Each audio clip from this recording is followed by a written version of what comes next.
Bonsoir, en fait, je voulais un peu raconter comment Béni est né. Bon, c'était une grossesse qui avait bien commencé, une grossesse surprise comme on dit.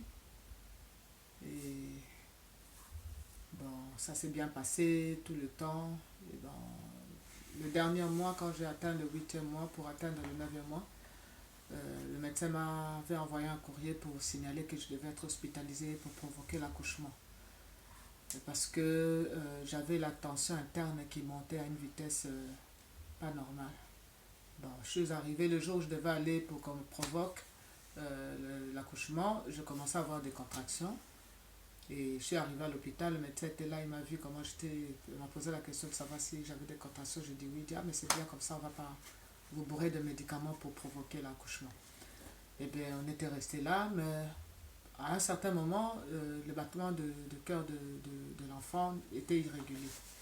Bon, les médecins qui étaient tout autour de moi, bon, ils ne faisaient pas attention. Bon, moi, j'ai remarqué que il y avait le battement où il y avait des montées, et puis tout d'un coup, il y avait une ligne droite.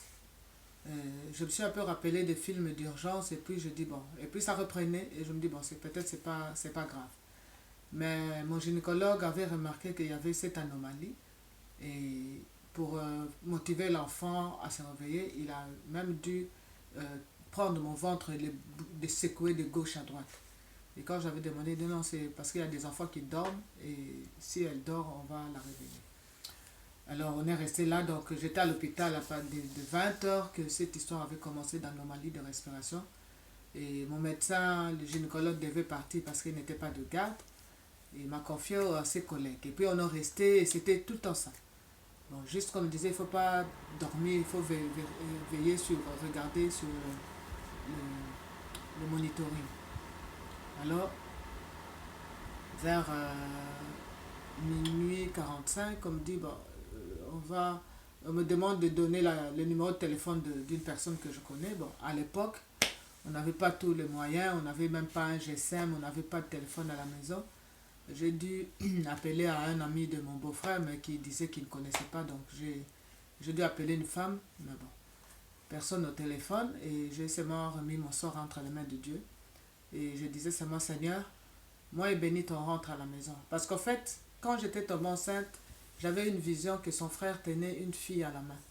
Et je t'ai dit, le jour où je tomberai enceinte, je ne sais pas quand, mais je vais avoir une fille. Et j'avais choisi le nom de Bénite.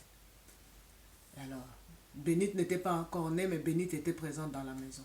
Alors je dis, Seigneur, moi et Bénite, on rentrera à la maison. Personne ne restera à l'hôpital. Et quand on m'avait dit qu'il y a un problème avec le bébé, ma prière, la seule chose qui est venue dans mon esprit, c'était le psaume 23.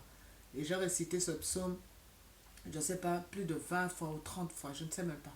Parce que je faisais la répétition, je terminais, je recommençais, je terminais, je recommençais, je terminais jusqu'à ce qu'à un moment on me dit, Madame, on doit, on doit aller à la salle d'opération. En fait, une parenthèse. Euh, Vers les derniers mois, on devait faire voir comment l'enfant évoluait avec l'échographie. Et ils avaient remarqué que l'enfant et le placenta descendaient à la même allure. Donc ils ont dû appeler le professeur de l'hôpital de Braine-l'Alleud, parce que c'est là que j'ai accouché. Et le professeur est venu lui-même pour faire les mesures. Et en calculant la distance de la tête de l'enfant et le placenta, l'enfant avait 5 minutes d'avance par rapport au placenta. Donc il me dit, il n'y a pas un problème. Parce que si le placenta doit raconter l'enfant, on doit faire la césarienne pour sortir l'enfant. Et j'avais demandé au Seigneur qu'on ne fasse pas la césarienne. Donc tout était en ordre, je reviens et puis on me convoque pour la tension qui augmentait. Alors quand j'arrive là-bas, on me dit, Madame, on va descendre à la salle d'op parce que y a un problème avec l'enfant, sa respiration n'est pas normale. Je dis, Seigneur, je termine toujours par cette opération. Bon, soit, on m'a descendu. Et déjà avant d'entrer dans la salle, quand j'ai vu tous les instruments dans la salle, j'ai un peu paniqué. Et le brancardiste m'a demandé vraiment de ne pas paniquer, sinon si la tension montait, on ne pouvait pas m'opérer. Donc, les médecins sont venus, ils ont commencé l'opération, mais j'étais branché de partout, plein de fils au dos, au bras et tout. Et bon, elle a opéré, mais en voulant sortir l'enfant, elle a juste dit attention, attention, attention. Alors je me disais, Seigneur, qu'est-ce qui se passe encore? Et quand il sort l'enfant, il dit l'enfant est enroulé 2 fois. Donc il devait d'abord dérouler le cordon ombilical tout autour de son cou. Et puis ils ont coupé, ils l'ont sorti. Bon, j'ai tenu l'enfant et puis comme il faisait trop froid en bas, ils ont pris l'enfant et l'ont monté dans la nurserie. Et moi je suis restée là. Alors Bénite est née à 1 h du matin. On l'a sorti, on l'a fait monter donc 5-10 minutes après. Et je suis restée dans la salle d'op. Le médecin essayait de faire sortir le placenta, ça ne sortait pas. Et les minutes sont passées, il devait maintenant rentrer sa main avec une pince pour la décoller, pour la faire descendre.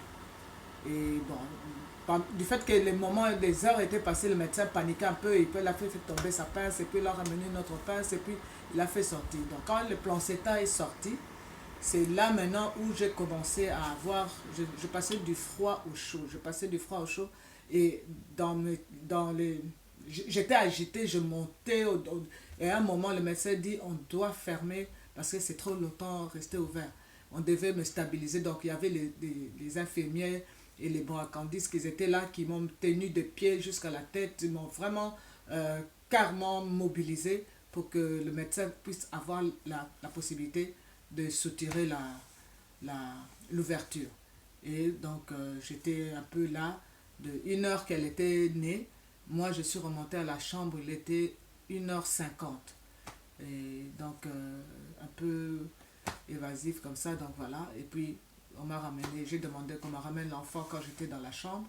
Et je suis restée avec, si on peut dire, de 2 h du matin jusqu'à vers les 4 h du matin. Et après j'avais sonné, on est venu la chercher. Donc j'avais dit merci Seigneur. Et cet enfant, c'est une enfant de grâce. Parce que j'avais eu des fausses couches en l'entretemps. Et quand je m'étais mariée, mon mari avait 4 enfants qu'il avait avant. Je les avais dit, ce sont mes enfants, je les ai pris. Et j'avais dit dans ma jeunesse que j'allais avoir 6 enfants. Donc les 4 là, et puis avant Kevin, il y a eu des fausses couches.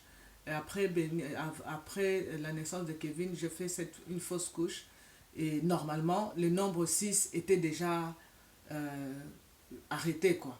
Mais j'ai eu cet enfant pour compléter le nombre 6 que j'avais demandé au Seigneur. Donc elle est là, c'est un enfant de grâce. Et Dieu, si j'avais un nom qui pouvait dire lutte contre la mort, je pouvais lui dire qu'elle a lutté avec la mort. Et elle a vaincu la mort. Amen. Donc voilà un peu. Sa grossesse était une grossesse bien là, par rapport à son frère où c'était une grossesse difficile. Mais elle est là. Voilà l'histoire de Bénite.